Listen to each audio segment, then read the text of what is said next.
I think the biggest shift that I've seen is I guess the difficulty for an operator to secure a permit from the BLM to drill a well, and or to get a unleased BLM tract nominated in order to go to a public auction to secure the lease. So, we talked a little bit about the Powder River Basin, where I mentioned that state and fed probably make up about 70% of the mineral ownership within the state.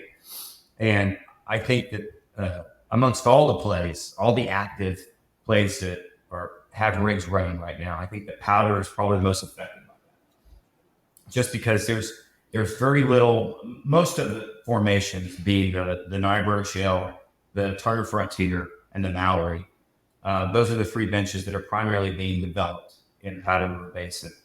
There's very few units, let's call it 1,280 acre units, that do not have BLM minerals, whether they're leased or unleased. So if they are leased, then you need to secure a BLM, we call it an APD, so a permit. And last I heard, the time frame in order to secure a permit, if you can secure one, is between 6 or 9 months, sometimes up to 12 months. So from a capital planning standpoint, that really throws a monkey wrench into what you're trying to do. So to me, that's the biggest change I've seen on the BLM front, with not opening up additional BLM minerals to be leased and making the process a little bit more seamless for an operator to secure a permit. And again, in very prospective areas where the BLM will most certainly benefit from royalty revenue. Oh, the BLM and the U.S. citizen, obviously. I was talking to somebody, and you can confirm this for me. I don't know how true it is. And there were some BLM lands up for sale. I think there were like 60 tracts. By the time it got to sell, there was one available. What causes that? What causes the BLM to pull those tracts down from the sale? Is it a NEPA thing, or?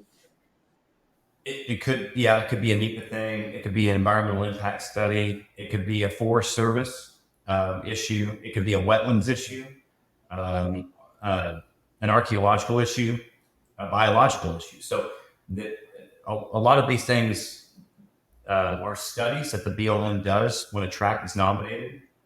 And I think the level of frustration comes in is that they've got a lot of discretion with pulling those tracts off the auction list. And so if you're an operator and you nominate a tract and it's in Wyoming and it looks fairly prospective, fairly calm, but you don't see it on sale for 2 years, an operator's going, can you advise me why that is? And sometimes you get an answer and sometimes you don't. So that, in my experience, those are, the 4 or 5 reasons that I see tracts being pulled off the auctions. Yeah, that causes a whole nother concern, right? Because there's some money invested in even nominating those tracts.